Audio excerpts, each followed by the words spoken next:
here is a short little practice to loosen up the hamstrings. For this practice, we'll just need a strap. If you don't have a strap, you can use a towel, you can use a t-shirt, you can use a belt, whatever works. We'll start off by the back, and we'll take the strap, and we'll just try to put it around the foot. So I'm going to put it here at the ball of the foot. That way I'm flexing my toes back towards my face. I can take one hand or both hands and just hook the strap.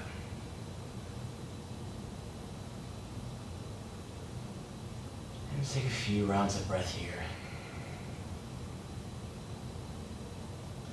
In case you're wondering what the pose, it's Supta Pada Nustasana A, and we're going to go through the B and C variations here.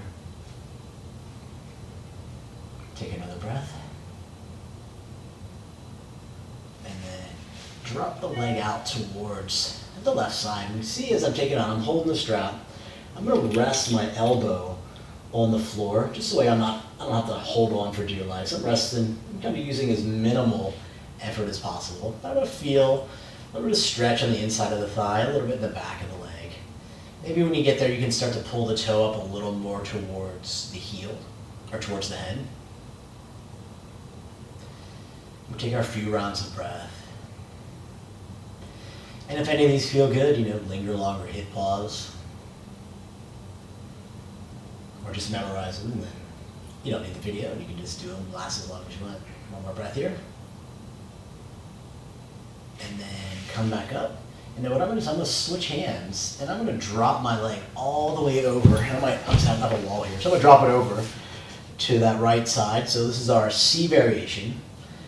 I'm going to use the strap again. I'm going to pull the toes a little more towards my head as I reach the left arm out. Gaze can be out towards the side or up towards the ceiling, whatever you like. You'll feel a lot kind of on that outer hip there, but also good in the hamstrings. So if you're not quite getting the hamstrings, you kind of try to bring your foot a little closer to the head.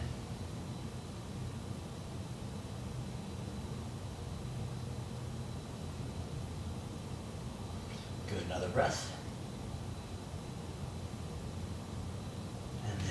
Come back up, remove the belt, strap, bring the knee towards the chest, give it a squeeze, and then take your left leg long, and then right foot up towards the ceiling, same thing, try to grab, or put the belt right at the ball of the foot so we can get a little bit of that calf. If we have the belt a little closer to the heel, it allows us to point the toe, and we don't get as much into the calf muscle, but as well as you might not get as much into that distal part of the hamstring. So strap along with the belt, one hand, both hands here. And we can imagine, kind of we're pulling that thigh bone up towards our right shoulder.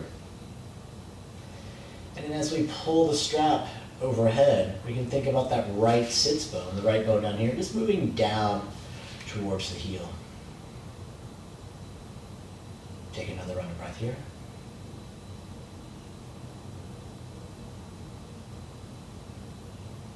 And strap goes in the right side. We're going to drop all the way over to the outside, our B variation. Again, my elbow's going to come down to the mat. I have a wall here, it's blocking me up. So I'm going to feel it in the inner thigh. And hopefully if we try to pull the toes a little more towards our head, get a little bit more in the upper part, the insertion part of our hamstrings.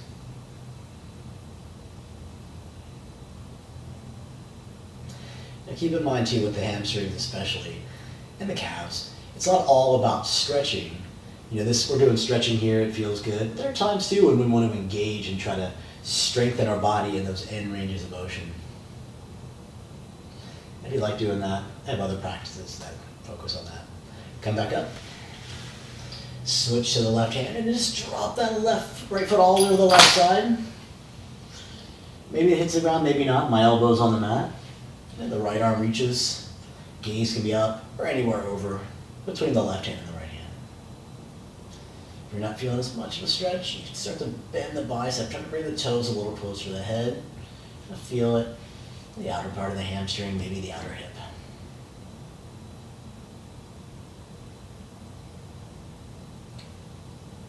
Good, another breath.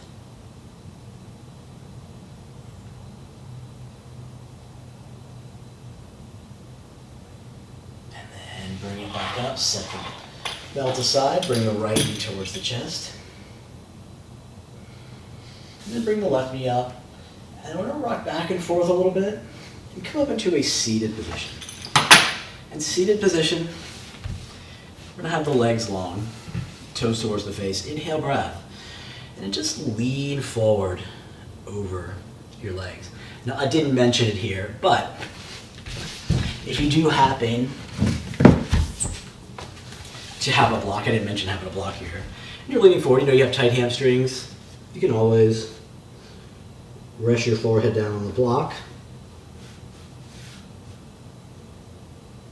Or if your hamstrings are super tight, you can always elevate your butt on the block so you're up a little bit. And then we're leaning forward for the toes.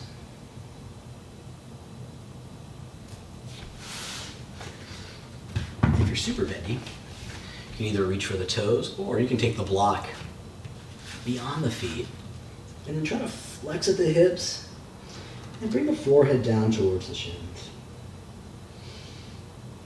Whatever you're at, take a couple more breaths. And this is a nice version here. If you do that, maybe keep the toes towards the face. That way we're working on the back side of the legs.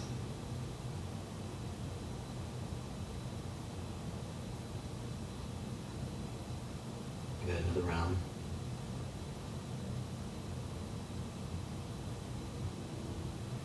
And then come back up. If you have a block, set it aside. And I'll just turn and face you guys here. So we're going to take the right leg out. Let's take the right leg forward. And then left foot on the inner thigh. Just lean forward here. Now again, if you have the block, great place to rest it on the head. Take it long beyond the foot, or even you can sit up there on it if you don't have too mobile hamstrings. I'll set the block aside, I'll just lean forward. And then steady, easy in and easy out the nose.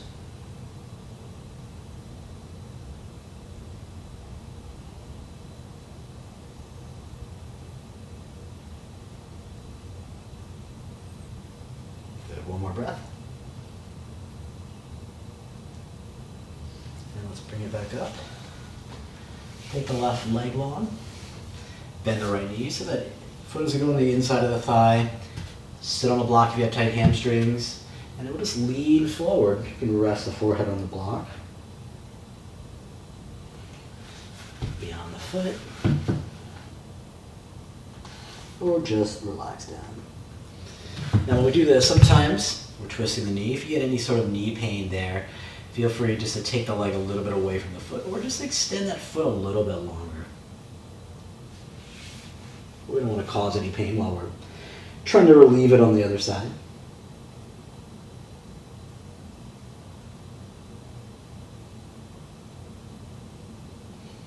A couple more rounds of breath here.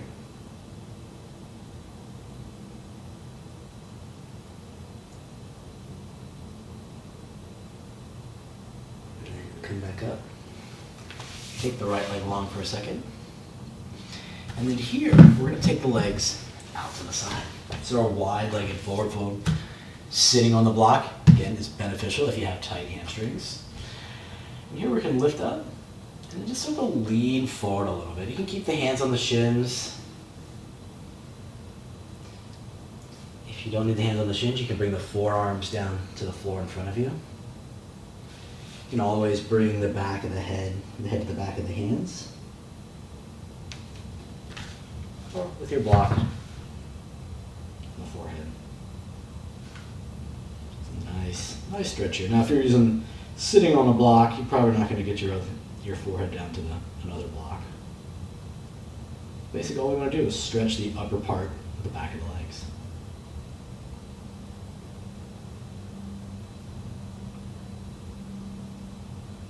Good, take another breath.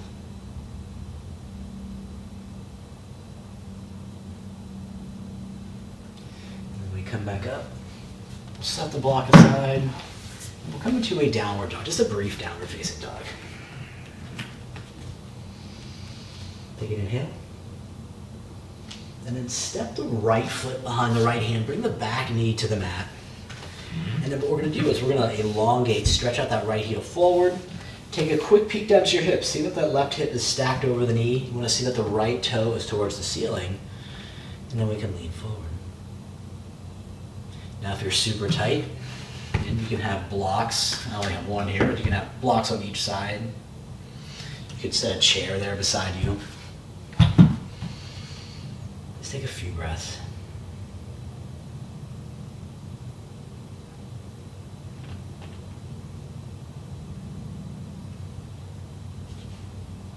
Remember keeping the toe towards the ceiling.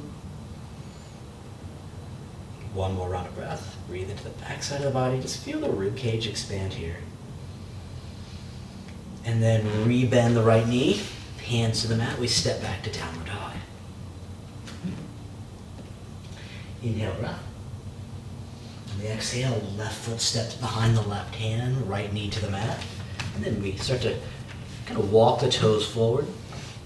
Taking a peek, right hip stacked over the right knee, left toes pointing towards the ceiling. If we need blocks or a chair, we have that. Otherwise, hands are on the mat, toes towards the ceiling, and we just feel the stretch in the back of the leg.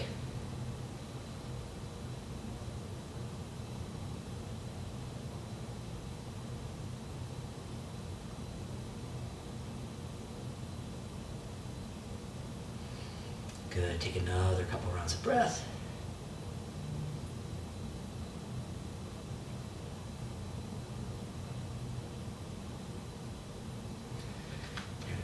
Rebend the left knee, set the block aside, step back to down dog. And from here, just walk the toes. So the toes are going to be behind the hands. I'll turn here, and we'll just do one more little stretch here. You can bend the knees. You can see how I'm bending my knees a little bit here, so I'm getting my stomach on the thighs. I'm going to take my two first fingers, I'm going to hook the toe, and I'm just going to pull myself forward. I like to keep that stomach-thigh connection. That way I know I'm kind of flexing here in my hips, as opposed to if I straighten my legs and I just start to round here, I'm getting a little bit more flexion in my spine. But the purpose of this practice is the hamstrings, so stomach to thighs, and try to maintain that contact as you start to straighten the legs. As you start to use your strength and you pull on the toes. A couple more breaths here.